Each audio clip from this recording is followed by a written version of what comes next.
What is up, everybody? Thanks for checking out Hunt, Shoot, Live. Super pumped about today's episode because, as you can see, I've got a bunch of guns, I've got a car door, and the sun's shining. That means I'm going to shoot a bunch. Not just shoot a bunch, but shoot a car door. That's always fun. What I'm going to do today, I've been thinking about this for some time. I've actually got 9 different pistol calibers right here today.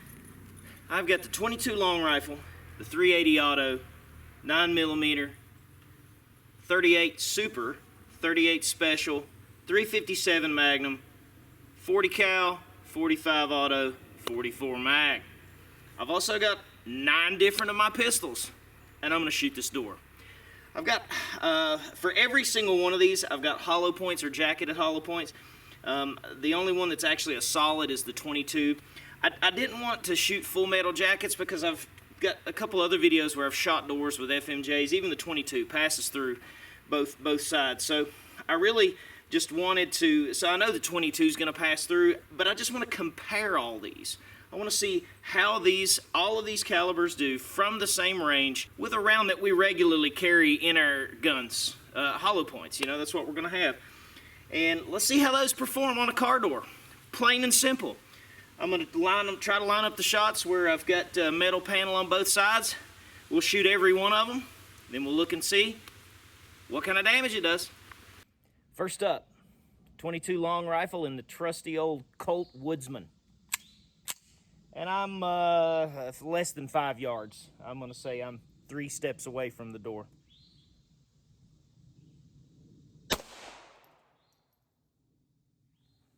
.380 up next. .380 out of my Ruger LCP.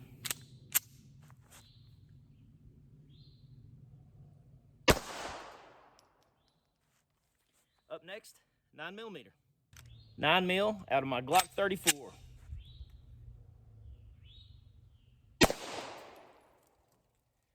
Next up, 38 Super. 38 Super in a Colt 1911.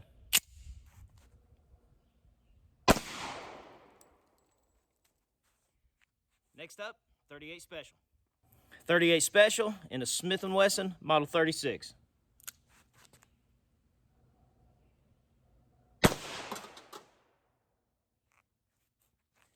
Up next, 357 Magnum. 357 Magnum in the Smith & Wesson Model 27.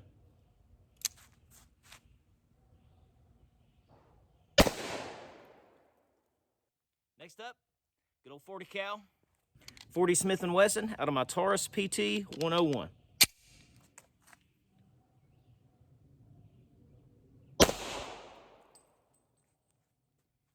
Next up, 45. And I'm in love with this gun. This is my new gun. Check out the review to this if you haven't already. This is my brand new FN 545 Tactical in the 45 Auto. Super sweet.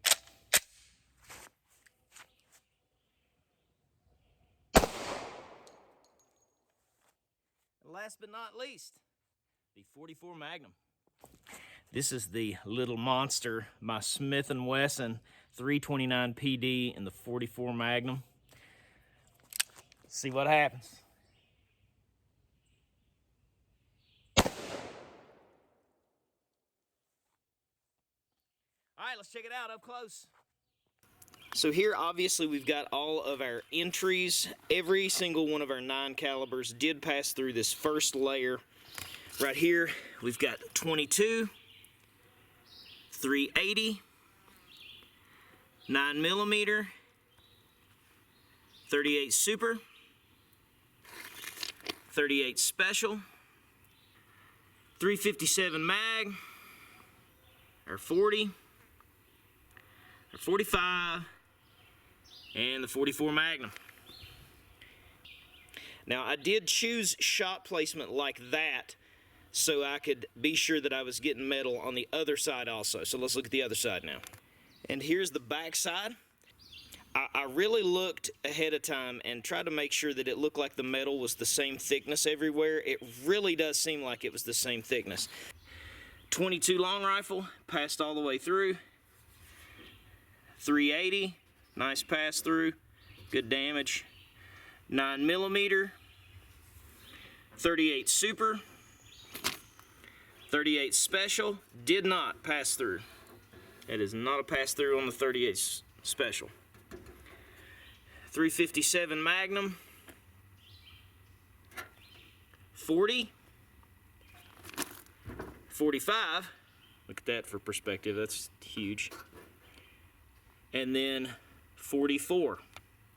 Interestingly enough, the largest hole is from the 45, like by far, which that's a 230 grain bullet, and actually I don't know that my 44 was that heavy. I apologize, I can't remember the weight of those bullets. But that's pretty cool. Everything did really well, except the 38 Special. That is a no-go on the 38 Special. Let's assume maybe it was some kind of fluke, just with that one caliber. Let's give the 38 Special one more shot. Shot number 2, 38 Special.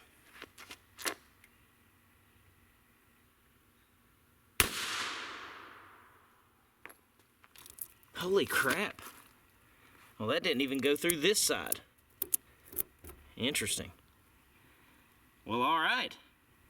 Whatever it is about 38 Special, or at least the load combo with the hollow points that I've got, just doesn't have the combo to do it.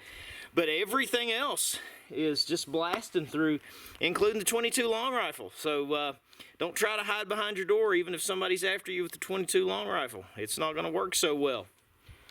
And I did check the 44. It's a 240 grain hollow point that I was using on that, and a 230 that I'm using on the 45. So it was a little bit smaller of a bullet, just barely 10 grains or a little bit less weight on the 45. But I guess just where it's a bigger round bullet, it seemed to do the most damage out of all those. But everything was really pretty comparable. They really smoked right through, except the 38 Special. I wasn't satisfied the other day with just the point blank range, so I'm going to do everything all over again from 15 yards. I did want to say about the 38 before we do that one. I noticed that that first shot hit the other side of the metal, and it penetrated first, didn't penetrate the second, and then it fell down somewhere. I can't find it. I was hoping to find that the piece of the bullet, but I can't find it anywhere. And then obviously the second one hit the front and bounced off, and it's in my gravel somewhere. Couldn't find it. So I've actually got a different 38 round. It's still a hollow point, but it's just a different brand, to see if maybe there's a little more hind end behind that. So we got the Colt Woodsman right now, though. We're going to start off with the 22. 15 yards.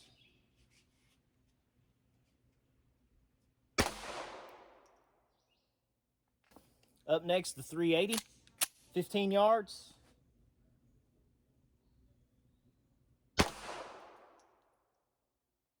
Nine millimeter, 15 yards.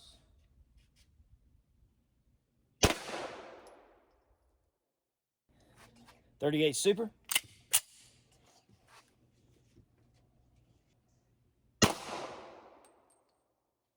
Okay, 38 Special. It's getting a little tougher because I'm going to have to pick my shots to get the metal on the back side. May have to play around with this. 38 Special, 15 yards.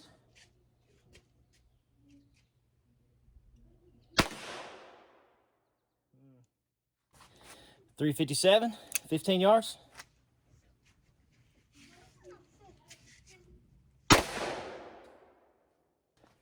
.40, 15 yards.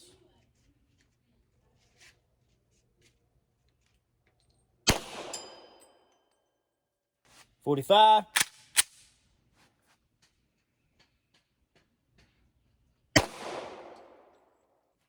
Last but not least, 44 Magnum.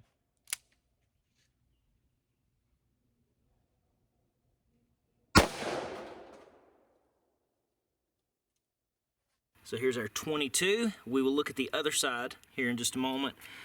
There's our 22, pass through on this side. 380, pass through. 9 millimeter. 38 Super. Our 38 Special. Did get a pass through this time, so that was a different round. I guess the other was maybe just powdered down a little bit. I'll talk about that more in a minute. 357, 40, 45, and 44. There's the 22 from 15 yards, 380, 9mm, 38 Super. The 38 Special, unfortunately, so it did pass through that side. It hit this big gap here. Again, let's hold off on that just a second. I'll talk more about the 38 Special in just a minute. 357, 40, 45, and the 44. So they all performed pretty spectacularly. So in regard to that 38 Special, I'm not just going to keep shooting my loads into the door. What I think is going on there, it's not necessarily that the 38 Special is extremely underwhelming. It's just, I think bullet selection is going to be key for that round. I looked at my reloading data for 38 Special. I compared it to 9mm, 38 Super, even 45, and really it's loaded. It's loaded a little heavier than what 9mm is going to be loaded. It's loaded basically the same as 38 Super, but where you get a little loss in performance is in the heavier the bullet that you use for 38 Special, the less powder that you're going to use. So I'm thinking for 38 Special, you're really probably going to want to use a lighter bullet, maybe 124 grains or lighter, if you want that performance to carry over. If you're using a super heavy bullet in that, it's just not loaded with enough powder to give it enough hind end to do much of anything. Now, as far as all the other calibers, they performed excellent. Hollow points in anything, of course my 22s were solids, but even 15 yards with a 22 long rifle, 40 grain, solid 22 long rifle, that was a complete pass through, really no problem. A car door is not going to be a great place to hide behind. If somebody is shooting at you, you need to be behind your engine block, or put as much of the vehicle, get out of the vehicle and put as much of the vehicle between you and them as you possibly can. The door is not going to do it. So I hope you guys enjoyed this episode of Hunt, Shoot, Live. I know I enjoyed filming it. Shooting a door is always fun. If you've not already, be sure to subscribe to the channel. Check out all of our playlists. Got tons of other videos, reviews, hunts, all kinds of stuff. I appreciate you. God bless you. We'll see you next time.